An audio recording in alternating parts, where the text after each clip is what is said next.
प्रेम से बोलो हर हर महादेव। भक्तों, मैं हूँ सोनी गुप्ता। रिद्धि सिद्धि चैनल में आप सभी का स्वागत है। क्या गंगा में स्नान करने से सभी पाप धुलते हैं? क्या कहता है शिव पुराण? हिंदू धर्म में लोगों का मानना है कि गंगा में नहाने से मनुष्य के सारे पाप धुल जाते हैं। आपने भी देखा होगा, हजारों लोग गंगा में रोज डुबकी लगाते हैं और ऐसा मान बैठते हैं कि उनके सारे पाप धुल गए हैं। लेकिन क्या सच में ऐसा होता है? आइए बताते हैं भगवान शिव इसके बारे में क्या कहते हैं। हिंदू धर्म में गंगा को सबसे पवित्र नदी माना जाता है। लोग देवी गंगा की पूजा भी करते हैं। हिंदू शास्त्रों में बताया गया है कि मृत्यु के बाद अगर अस्थि को गंगा जल में प्रवाहित कर दिया जाता है तो उसे मोक्ष की प्राप्ति होती है। लेकिन अब सवाल उठता है कि क्या गंगा में नहाने से लोगों के पाप सच में धुल जाते हैं? चलिए भगवान शिव और माता पार्वती जी इसके बारे में क्या बताए हैं। एक समय की बात है। एक दिन भगवान शिव और माता पार्वती जी हरिद्वार घूमने के लिए आए। हरिद्वार आकर माता पार्वती जी ने देखा कि हजारों लोग पवित्र नदी में डुबकी लगा रहे हैं। यह देखकर उन्होंने भगवान शिव से पूछा, स्वामी, क्या देवी गंगा अब भी पहले की तरह पवित्र है? और क्या गंगा में नहाने से लोगों के पाप धुल जाते हैं? तब भगवान शिव ने कहा, देवी, गंगा तो पहले की तरह ही पवित्र है और निर्मल भी है। लेकिन मैं आपको कल बताऊंगा कि गंगा में नहाने से लोगों का पाप धुलते हैं या नहीं। अगली सुबह भगवान शिव और माता पार्वती जी दोनों साथ में हरिद्वार के गंगा के तट पर पहुँचे और उन्होंने कहा, मैं एक बूढ़े व्यक्ति के रूप में गड्ढे में गिर जाता हूँ। गंगा नहाने के बाद जब भी कोई व्यक्ति यहाँ से गुजरे तो तुम उसे मुझे गड्ढे से बाहर निकालने के लिए कहना। लेकिन मुझे हाथ लगाने से पहले उसे ये बात ज़रूर कह देना, अगर उसने जीवन में कोई पाप ना किया हो तभी मुझे छुएं, नहीं तो वो जलकर भस्म हो जाएगा। इतना कहकर भगवान शिव एक बूढ़े के रूप में गड्ढे में चले गए और माता पार्वती जी ने भी एक बूढ़ी स्त्री का रूप ले लिया। इसके बाद जो भी वहाँ से गुजरता उसे माता पार्वती जी भगवान शिव रूपी बूढ़े व्यक्ति को बचाने को कहती। परंतु लोग जैसे ही सुनते कि अगर उसने जीवन में कोई पाप ना किया हो तभी भगवान शिव को हाथ लगाएं, वह वहाँ से चला जाता। इसी तरह सुबह से शाम तक कोई भी व्यक्ति भगवान शिव रूपी बूढ़े व्यक्ति को गड्ढे से नहीं निकाला।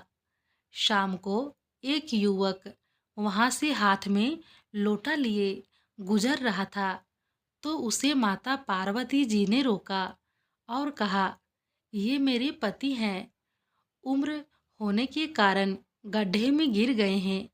सुबह से मैं लोगों से इन्हें निकालने को कह रही हूँ, लेकिन कोई भी मेरी मदद नहीं कर रहा है।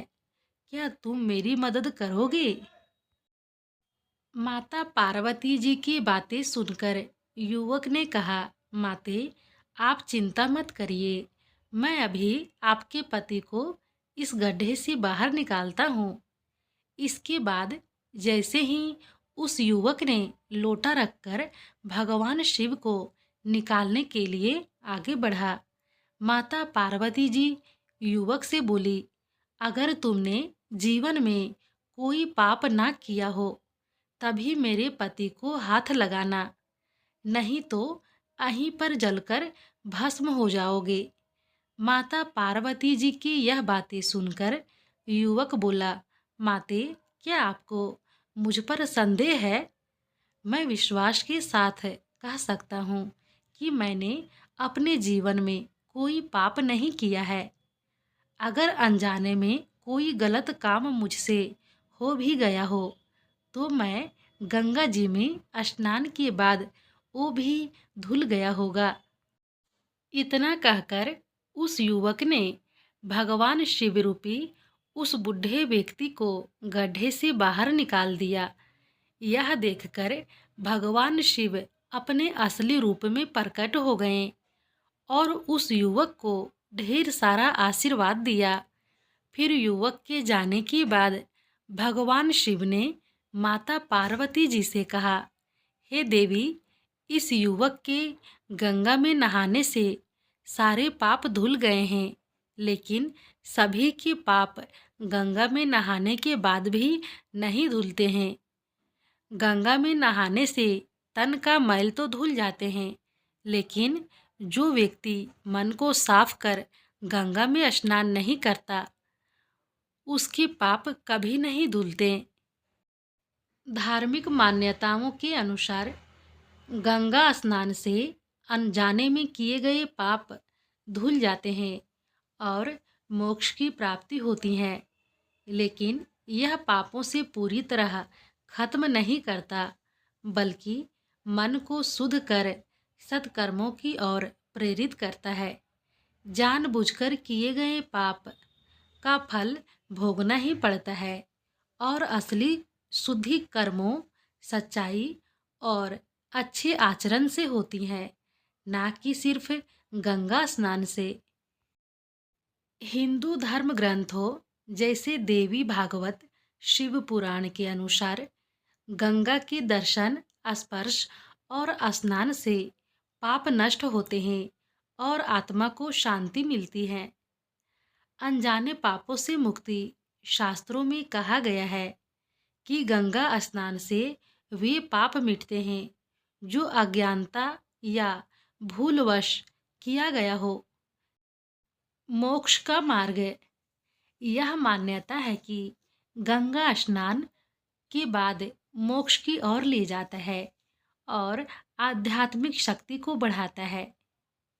जल से शरीर और मन सच्चाई से शुद्ध होता है। पाप मन में होते हैं, इसीलिए सच्चे आचरण से ही मुक्ति मिलती है। रामकृष्ण परमहंस की सीख है, पाप गंगा में धुलते हैं लेकिन वृक्षों पर बैठ जाते हैं और बाहर आते ही वापस आ जाते हैं, क्योंकि असली शुद्धि मन की सच्चाई और अच्छे कर्मों से होती है। कई लोगों के लिए यह एक रूपक है जिसका अर्थ है कि पवित्र स्थानों की यात्रा करने से मन को शुद्ध करने और अच्छे जीवन जीने के लिए प्रेरित करती हैं, जैसे कि वेदांत और गीता का भी मत है। गंगा स्नान श्रद्धा और आस्था का विषय है जो मन को पवित्र कर सकता है, लेकिन यह कोई जादुई उपाय नहीं है। यह एक शुरुआत है जो आपको बेहतर इंसान बनने और अच्छे कर्म को करने के लिए प्रेरित करती हैं, क्योंकि कर्मों का फल भोगना ही पड़ता है। प्रेम से बोलो हर हर महादेव। भक्तों, कमेंट बॉक्स में हर हर महादेव लिखना बिल्कुल भी ना भूलें। अगर यह वीडियो पसंद आए तो लाइक करें, चैनल को सब्सक्राइब करें और शेयर करना बिल्कुल भी ना भूलें। फिर मिलती हूँ नए जानकारी के साथ अगले नेक्स्ट वीडियो में।